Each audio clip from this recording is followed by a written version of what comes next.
Hello friends and welcome back to my channel after a very long time.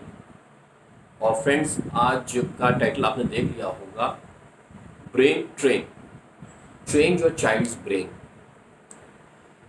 सो ये जो आज मैंने episode बनाया है, ये इस कैटेगरी का नंबर 3 एपिसोड है। इसके पहले मैं 2 एपिसोड ऑलरेडी बना चुका हूँ इस कैटेगरी में।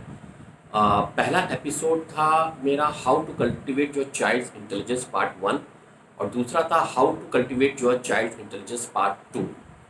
और मैं ये कहूँगा कि वो 2 वीडियोस जरूर देखें इस वीडियो को देखने से पहले, बिकॉज ये सब एक सीक्वेंस में है।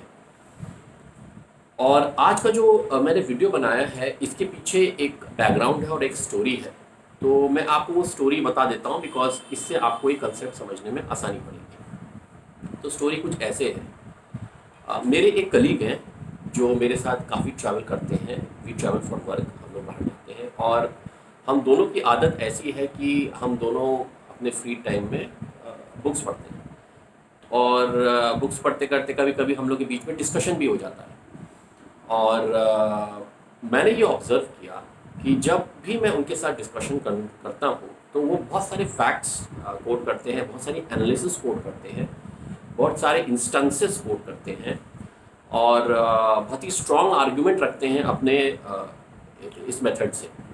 और मैं इस बात से थोड़ा सरप्राइज था कि जब भी आप कोई डिस्कशन करते हैं, इतनी सारी चीज़ें दिमाग में आना और उसको एक सीक्वेंस में प्रेजेंट करना, ये एक डिफ़िकल्ट टास्क है।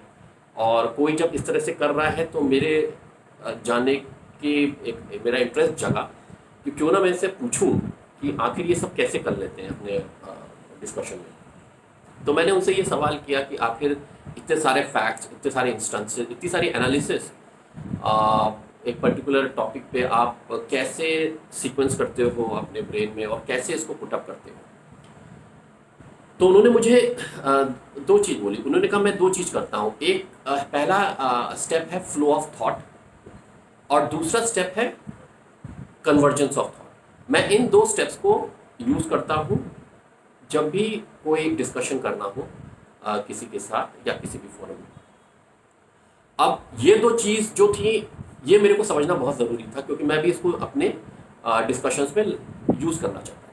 तो जब मैंने उनसे पूछा कि ये कैसे करना चाहिए, तो उन्होंने कहा कि आपको मैं ऐसे नहीं समझाऊंगा, आप मेरे घर पर आइए और मैं आपको कुछ दिखाना चाहूँगा।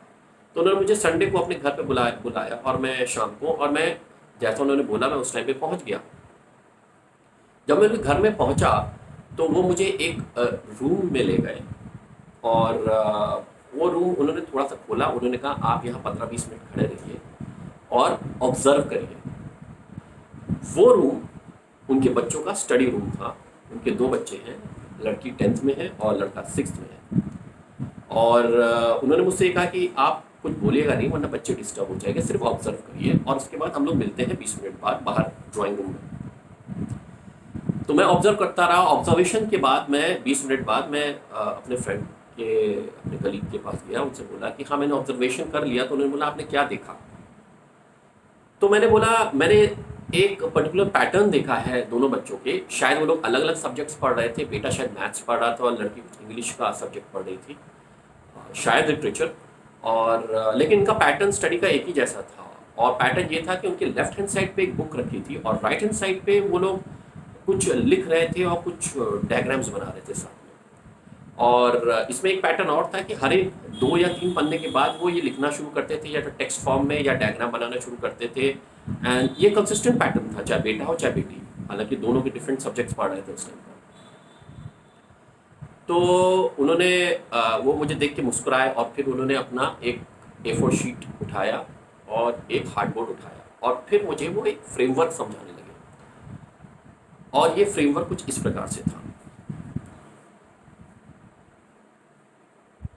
हर एक चैप्टर का एक सेंट्रल थीम होता है, वही उसका टॉपिक होता है, वही उसकी हेडिंग होती है। और इस सेंट्रल थीम के अंदर हर एक चैप्टर में बहुत सारे कॉन्सेप्ट्स होते हैं। सो एक कोई कॉन्सेप्ट 1 हुआ, एक कोई कॉन्सेप्ट 2 हुआ, एक कोई कॉन्सेप्ट 3 हुआ। ऐसे बहुत कॉन्सेप्ट हो सकते हैं, कॉन्सेप्ट 4, कॉन्सेप्ट 5, सब कॉन्सेप्ट्स भी हो सकते हैं। और इन कॉन्सेप्ट्स, हर एक चैप्टर के बीच में जो जितने सारे कॉन्सेप्ट्स होते हैं उनको, उनके बीच में लिंकेजेस होते हैं। जैसे कॉन्सेप्ट 1 और कॉन्सेप्ट 2 के बीच में लिंक 1 है, कॉन्सेप्ट 2 कॉन्सेप्ट 3 के बीच में लिंक 2 है, कॉन्सेप्ट 3 कॉन्सेप्ट 4 के बीच में लिंक 3 होगा। तो आप नोटिस करेंगे अगर आप पढ़ने बैठेंगे और आप ध्यान से देखेंगे तो वो पूरा चैप्टर 2 चीज़ों में डिवाइडेड होता है, concepts and linkages between concepts. ये लिंकेजेस लॉजिकल लिंकेजेस होते हैं इन कॉन्सेप्ट्स के बीच में। तो हमने चैप्टर को डिवाइड कर दिया कॉन्सेप्ट्स में एंड लॉजिकल लिंकेजेस में। और इसमें एक बहुत इंपॉर्टेंट बात ये है, ये जो लिंकेजेस होते हैं कभी कभी ये चैप्टर में हमको स्टेट कर दिए जाते हैं, कभी कभी बड़े ऑब्वियस होते हैं, कभी कभी ये हिडन होते हैं, और ये हमको कभी कभी बहुत सारी इंसाइट्स जनरेट करते हैं, ये बहुत सारा बिग आइडियाज जनरेट करते हैं, एंड ये हमारे माइंड को बहुत एक्सरसाइज कराते हैं। विच मीन अगर आप इस पर सोचेंगे ये 2 कॉन्सेप्ट कैसे कनेक्टेड है तो आपका दिमाग एनालिसिस में चला जाता है। इसलिए ये लिंक्स बहुत इंपॉर्टेंट होते हैं, ये लॉजिकल लिंकेजेस हैं। अब हमको कोई चैप्टर जब समझ में नहीं आता तो या तो हमको ये कॉन्सेप्ट्स नहीं समझ में आए हैं, या हम इन कॉन्सेप्ट्स को लिंक नहीं कर पा रहे, इनके लिंकेजेस हमको समझ में नहीं आ रहे, इसी वजह से आपको वो चैप्टर समझ में नहीं आता। तो प्रॉब्लम ये आती है कि चलो हमको सपोज कॉन्सेप्ट या लिंकेजेस समझ में नहीं आए, तो फिर क्या करना चाहिए। नॉर्मली क्या होता है कि ऐसे सिनेरियो में सपोज मुझे कॉन्सेप्ट नहीं समझ में आया, तो या बच्चों को वो कॉन्सेप्ट नहीं समझ में आया, तो ये बच्चे क्या करते हैं, बहुत जल्दी इजी एड्स ढूंढते हैं। तो इजी एड क्या हुआ, इजी एड ये हुआ कि या तो अपने टीचर से जाके पूछेंगे, या वो क्लास टीचर से पूछें, या ट्यूशन टीचर से पूछें, या किसी फ्रेंड से पूछें, या आपसे भी पूछेंगे आकर। ऐसे इजी मेथड्स ढूंढेंगे। कभी कभी कुछ बच्चे तो ट्यूशन के लिए भी इंसिस्ट करते हैं, और पेरेंट्स को जब पता चलता है कि वो ऐसे कॉन्सेप्ट में बार बार फंसते जा रहे हैं तो वो लोग ट्यूशन्स लगवा देते हैं, जो कि easy way of getting out है। बट जब आप ऐसे ईजी मेथड्स यूज़ करते हैं तो आप बेसिकली अपने बच्चे को बैसाखी दे रहे हैं। उसका जो दिमाग है उसको आप एक बैसाखी प्रोवाइड कर रहे हैं। आप उसको कोई हेल्प ऐसा प्रोवाइड नहीं कर रहे हैं, कोई यूज़फुल हेल्प नहीं प्रोवाइड कर रहे हैं, उसको आप बैसाखी दे रहे हैं। और मैं क्यों बोल रहा हूँ, मैं इसलिए बोल रहा हूँ बिकॉज जब बच्चा ऐसे कॉन्सेप्ट में फंसता है तो उसको इजी मेथड नहीं देना है तो उससे निकलने के लिए, क्योंकि अगर आप इजी मेथड देंगे तो उसका ब्रेन एक्सरसाइज होगा नहीं, ब्रेन थिंक नहीं करेगा, थॉट प्रोसेस जनरेट नहीं करेगा, उसके थॉट फ्लो करेंगे ही नहीं दिमाग में। तो जब भी बच्चा कॉन्सेप्ट में फंसता है या कॉन्सेप्ट के लिंकेजेस में फंसता है तो आप उसको फैसिलिटेट करिए एक पॉजिटिव वे में। वो पॉजिटिव वे क्या हो सकता है, आप उसको मल्टीपल बुक्स दे सकते हैं लाकर उसी कॉन्सेप्ट को लेकर। नॉर्मली आपने ऑब्जर्व किया होगा कि बच्चा एक ही बुक से सारे चैप्टर्स पढ़ डालता है सीक्वेंस में, और वो जनरली बुक होती है आपके स्कूल की प्रिस्क्राइब बुक। ऐसा नहीं करना है। टॉपिक्स पे मल्टीपल बुक्स प्रोवाइड करिए, मल्टीपल आर्टिकल्स प्रोवाइड करिए उसको। अब तो इंटरनेट है तो इंटरनेट पर सर्च कर सकता है इन आर्टिकल्स को जहाँ पे वो फंस रहा है, जहाँ पे वो कॉन्सेप्ट में फंस रहा है उसको रिसर्च करने दीजिए। चाहे वो इंटरनेट पर रिसर्च कर रहा है, चाहे वो बुक्स पढ़ रहा है, उसको ये एफर्ट लेने दीजिए। बिकॉज जब वो ये करेगा तो उसका दिमाग थोड़ा सा एनालिटिकल हो जाएगा, थोड़ा रिसर्च ओरिएंटेड हो जाएगा, और ये इनिशियली थोड़ा सा टाइम लगेगा लेकिन बाद में ये पिकअप कर लेगा। बिकॉज ये इसका रिदम पकड़ लेगा, इसका ब्रेन एनालिटिकल हो जाएगा, तो ये फास्टर और रिसर्च ओरिएंटेड हो जाएगा, तो ये फास्टर एनालाइज करेगा। सो ट्यूशंस या आप उसके आंसर इजी आंसर्स नहीं देना है, उसको सेल्फ स्टडी करना है, उसको ये आंसर्स खुद ढूंढने हैं।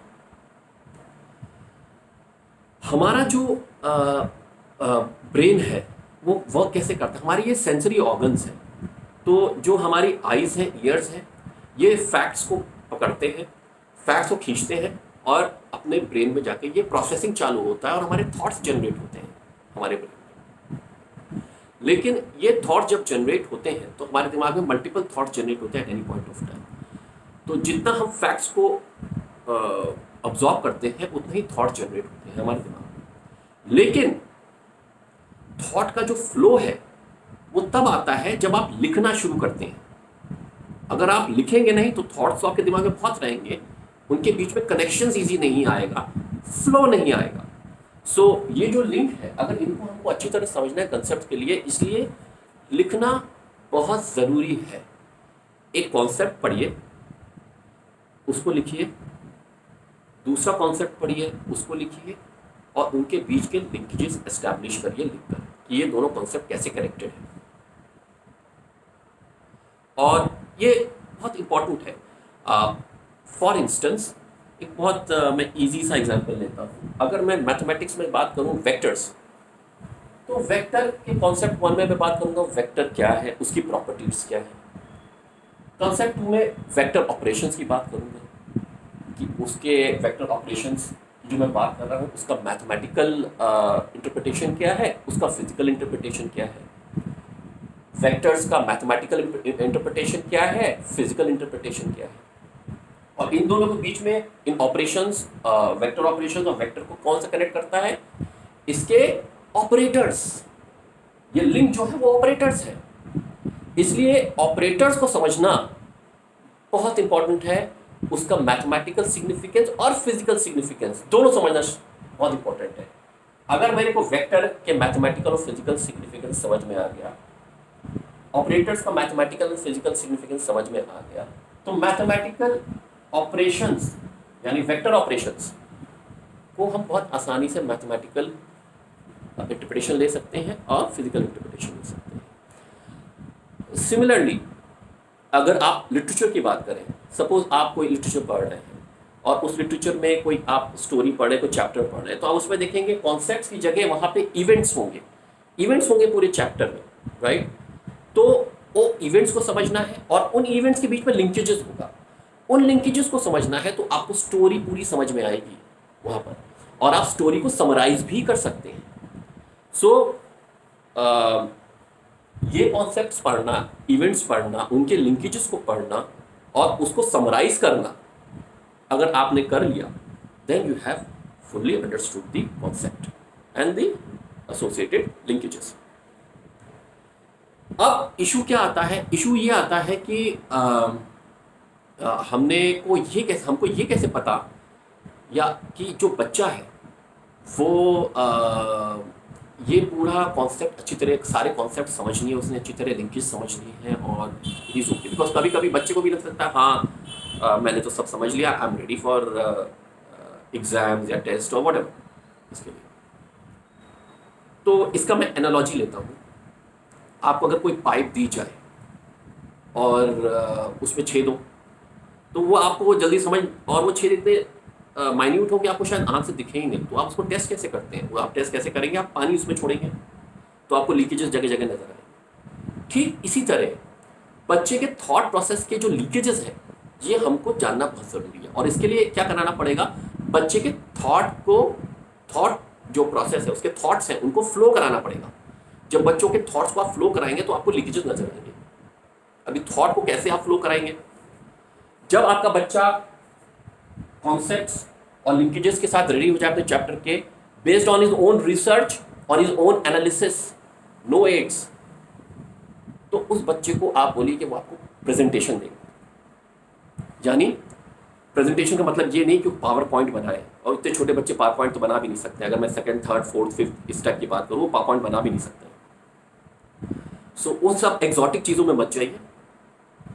व्हाइट बोर्ड लीजिए, मार्कर पेन्स लीजिए, या ब्लैक बोर्ड लीजिए, चॉक्स लीजिए, और उसको बोलिए ये concept step by step based on concept क्या है और लिंकेजेस क्या है।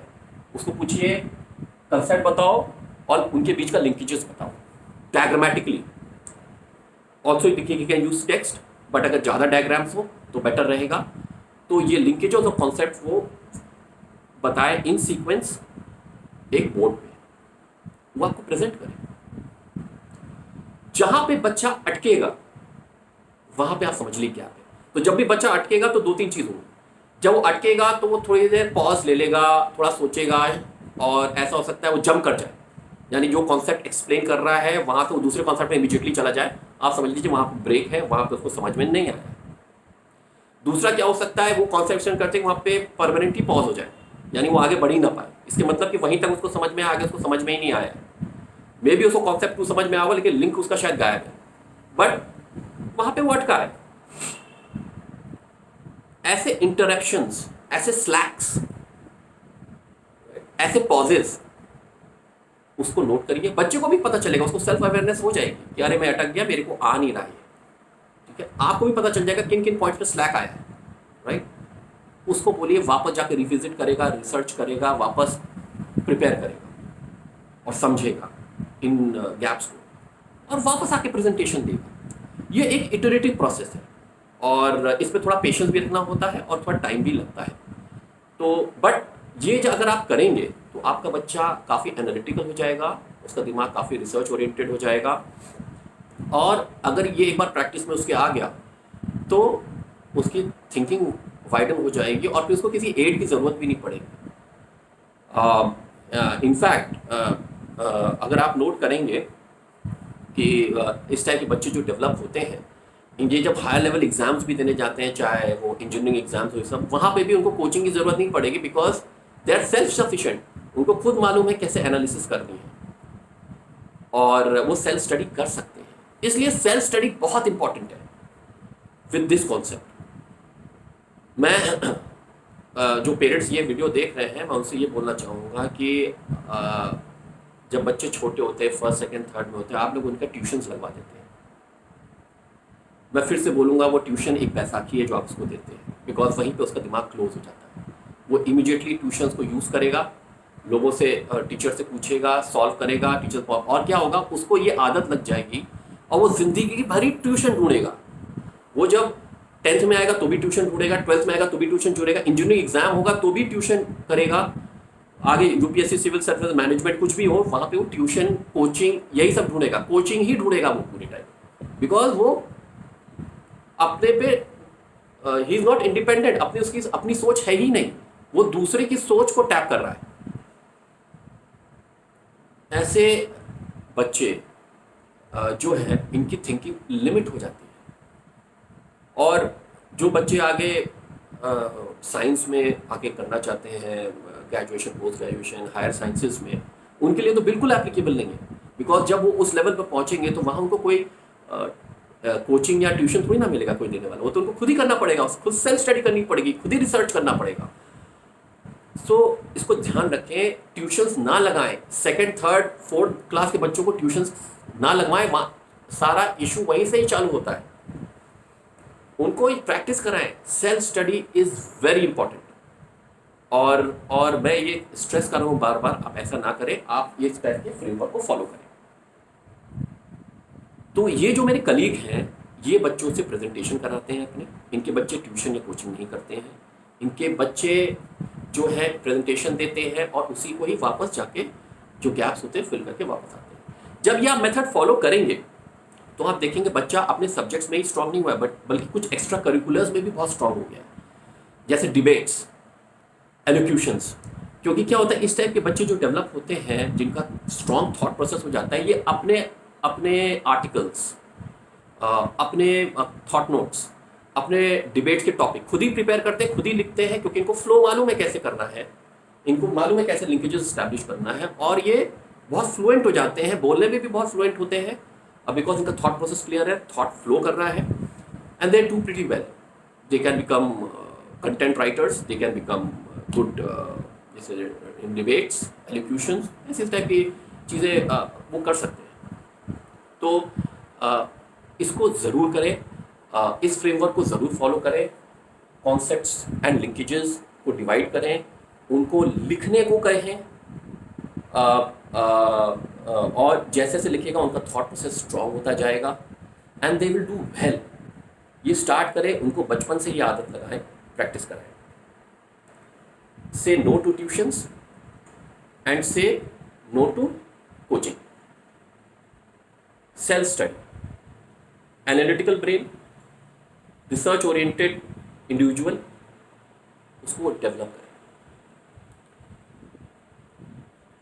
एक चीज़ और मैं बोलूँगा जिसको मैं आगे डिटेल में किसी वीडियो में कवर करूँगा, लेकिन just for the parents and ये पर्टिकुलर पॉइंट जो है जो मैं बोल रहा हूँ, ये अगर आप ट्यूशन टीचर्स हैं सबके लिए भी एप्लीकेबल है। बच्चे क्या होता है, बहुत सारे मैथ्स में आप देखेंगे बहुत जगह फार्मूला दिया होता है और ये बच्चे क्या करते हैं, सम आता है फार्मूला उस पर लगाना शुरू कर देते हैं स्ट्रेट अवे। ऐसा ना करें।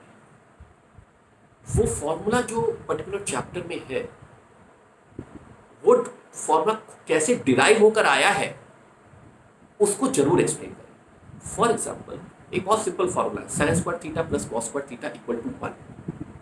ये बच्चे तुरंत यूज करते हैं, कोई सम आता है सॉल्व करते हैं, वहां पे उनको एक्सप्रेशन दिखता है sine square plus cos square theta, वहां पे 1 सब्स्टिट्यूट कर देते सीधे। लेकिन sign square theta plus cos square theta 1 क्यों होता है ये बताना जरूरी है। सारे फॉर्मूले जो मैथ्स के हैं ये डिराइव होकर कैसे आए हैं ये जानना जरूरी है, तब उसकी कंसेप्चुअल क्लैरिटी आएगी। जो कॉन्सेप्ट लिखा है ना, ये कंसेप्चुअल क्लैरिटी वहां से आएगी। तो पेरेंट्स भी इंसिस्ट करें, जो ट्यूशन टीचर्स हैं वो भी ये करें, उनको ये बताएं कि फॉर्मूला कैसे डिराइव हो रहा है। जो ये बच्चे देख रहे हैं वो खुद डिराइव करने की ट्राई करें। नहीं आएगा तो कोई प्रॉब्लम नहीं है, ट्राई करें, धीमे धीमे अपने आप ही आने लगेगा। You will find answers. Research करें, गो थ्रू मल्टीपल बुक्स, एक बुक से ना पढ़ें, मल्टीपल बुक्स से पढ़ें। तो फ्रेंड्स, अगर मैं एक समराइज करूं तो कुछ समराइज करने का मैं ऐसे इसको करूंगा। पहला, चैप्टर को कॉन्सेप्ट्स एंड लिंकेजेस में डिवाइड करें।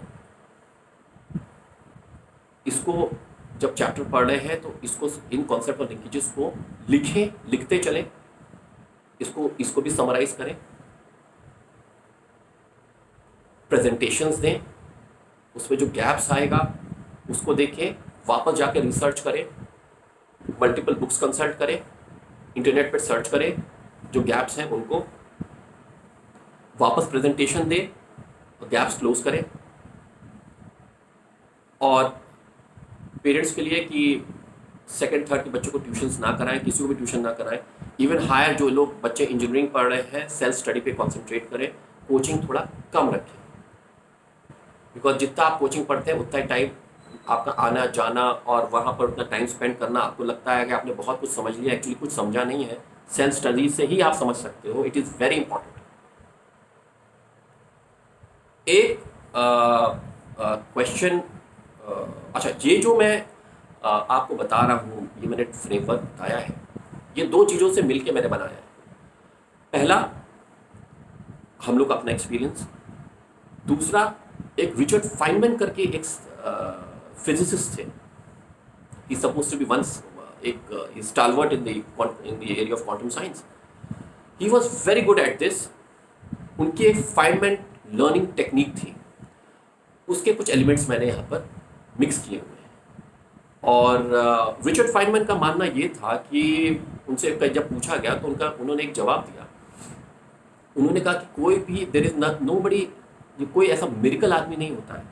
यानी जो बोलते हैं ना कि ये तो टैलेंटेड है, ये तो हाई IQ पर्सन है, ये तो मिरेकल बॉय है या मिरेकल गर्ल है, ऐसा कुछ नहीं है। फाइनमैन ने बोला कि कोई भी इंसान एक ऑर्डिनरी इंसान है। डिफरेंस एक जिस इंटेलिजेंट पर्सन और एक नॉर्मल पर्सन में इतना ही होता है कि this man works hard, this man gives time to what he is doing. ये समय देता है अपने काम पे, अपने स्टडीज पे। It is just about hard work. That's what Feynman said. तो फाइनमैन ने क्या बोला? I am an ordinary person who works hard. And अगर आप फाइनमैन के बारे में पढ़ेंगे तो वो ऐसे ऐसे चीज़ें लेकर आए क्वांटम साइंस में, जिसको लेकर, उन मेथोडोलॉजीज को लेकर लोगों ने आगे क्वांटम साइंस की इंटरप्रिटेशंस करना शुरू किया और लोगों ने क्वांटम साइंस समझी। He brought in those concepts. Why? Because as he stated, अपने सब्जेक्ट, अपने चैप्टर पे टाइम दें, उस पर रिसर्च करें, उस पर थिंक करें, गैप्स आइडेंटिफाई करें, इन सब प्रोसेसेस के थ्रू। ट्यूशन एंड कोचिंग को मिनिमल रखें। ओनली देन दैट बॉय और girl can develop into an intelligent individual. So friend, इसको रहे, ये जो मैंने कॉन्सेप्ट बताया, ये कॉन्सेप्ट है फ्लो ऑफ थॉट।